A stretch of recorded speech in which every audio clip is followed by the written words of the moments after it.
but there's this belief that after you've gone out a few times, you get tired of it.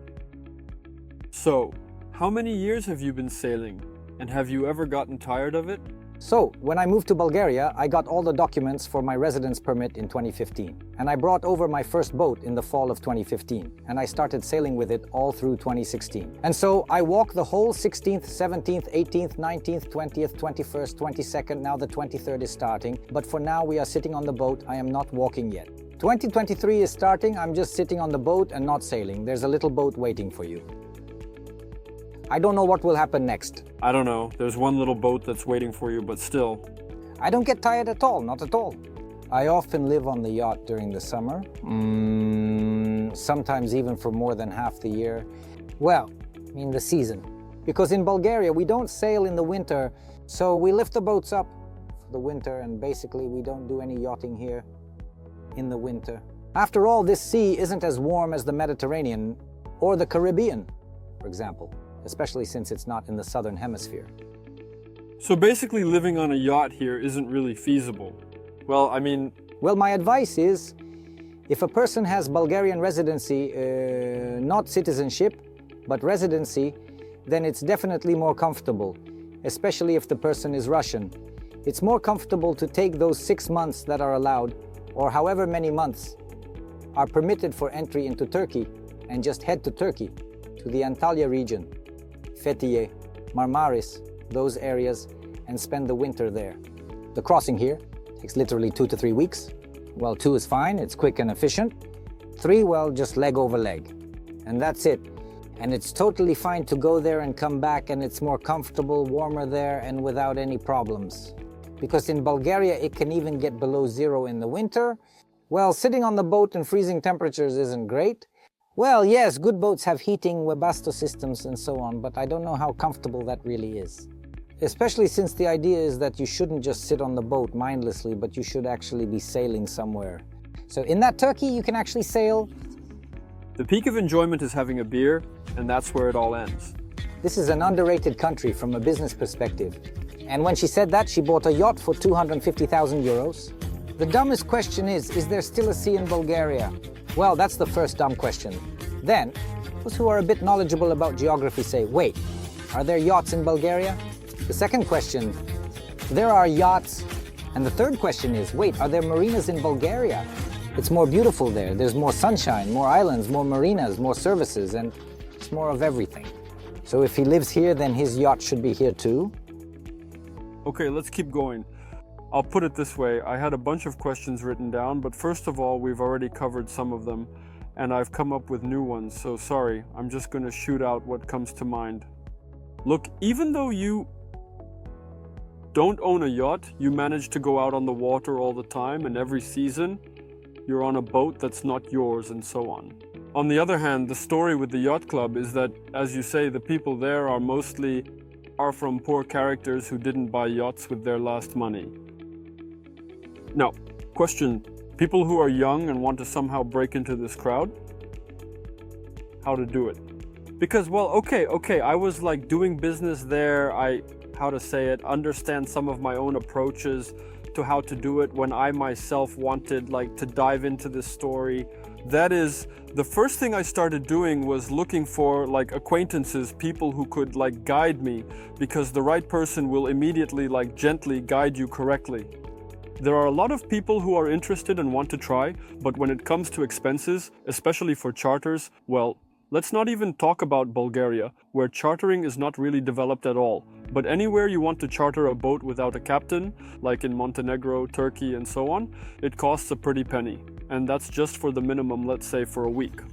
Of course, you can rent it for a day, but even then, you really have to put in some effort. So how do you go about doing that? Basically, to give it a try, because, as I mentioned, a yacht club is usually something behind a barrier, a gate, and that's it. They won't let you in. Yacht clubs are often behind barriers and gates restricting entry. In Montenegro, clubs have restricted access. Similarly, places like Marino de Neve and Svetovilas have their own stories, limiting entry. The same thing happens, for example, when you arrive in Montenegro. There are yacht clubs there too, with their own community.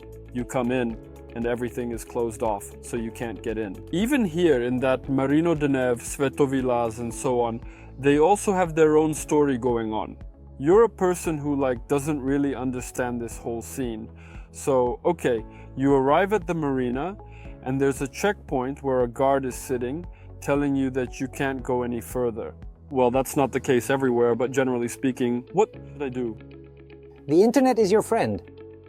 What exactly? The internet, sure, but what should I do? First of all, you certainly need to find those people, and they exist in every country. Now, if we're talking about foreigners, about immigrants in a certain country, Russian-speaking immigrants, then in every country where this Russian-speaking immigrant wants to get into yachting, they'll definitely find other Russian-speaking sailors, immigrants just like them, and they'll find them through the internet, through Facebook, and they'll just reach out, introduce themselves, say hello, and ask, hey guys, can we meet up?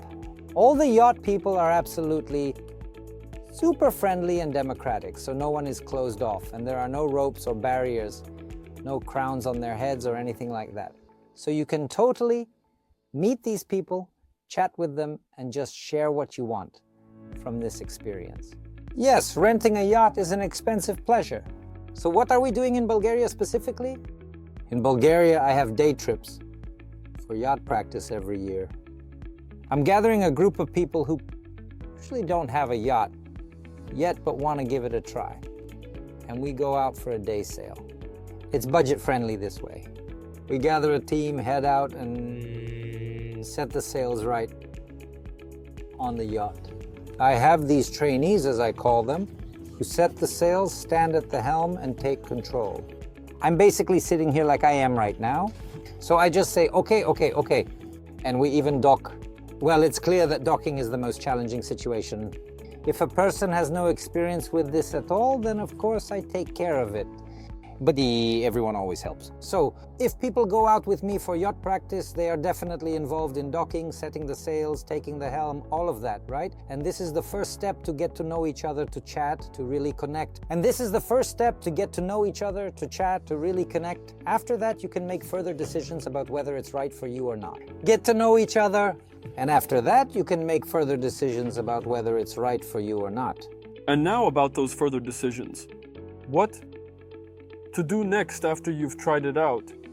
You went out once with a group, practiced for a few hours, and then you came back, and that was it. And again, if it's, well, obviously it's a paid experience, and usually you probably can't afford to go out every day. It's not like playing tennis, although that's not cheap either, but still, there you go. With all that said, you want some kind of development, but what kind of development can there be? So, what are the options? The first path in development, if we've really gone out not just once, but several times, is participating in a regatta.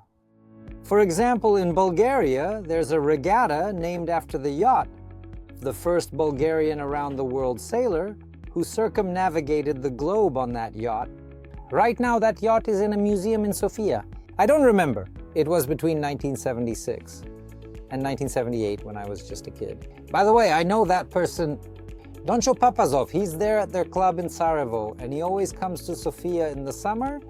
Well, he was already quite an old man, of course. It's clear. But still, the yacht didn't let him go, right? Yeah, he lives there. He lives right in a camper in Sarajevo. So he has his own camper there, and he just comes and lives there.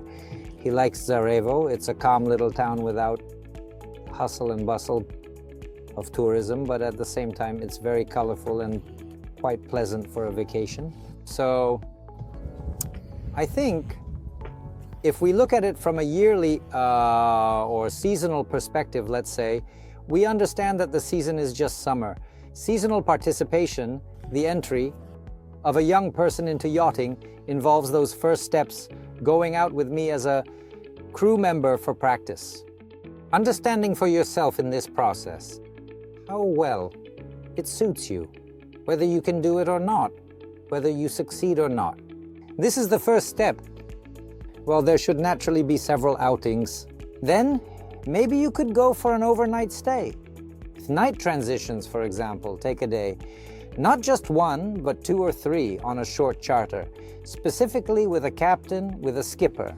And then in August, around the middle of the month, you could go to that regatta. It's a week-long event. It either goes to Varna or Burgas in different directions, and you just participate in it, staying on the yacht with some yacht driving, taking part in competitions and so on. Listen, well, what you just told me actually sounds more like the path of at least a businessman. I'll explain why. Because everything you've just listed, people probably can't afford it in 70–80% of cases.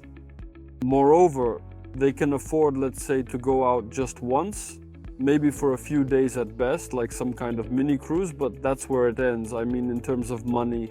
So it's clear that if it's some businessman, someone who earns relatively well, he can follow this path.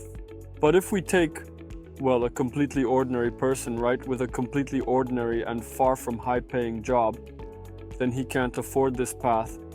So what should he do? Good question. I don't know. I don't have an answer to that question because... No, but look, you're on this side of the barriers, right? And at least suggest something there. Well, it's obvious. Yacht costs money, docking at a marina costs money, and the diesel fuel it uses for going in and out costs money. Well, it's unlikely that anyone, even club members, would do it out of altruistic reasons.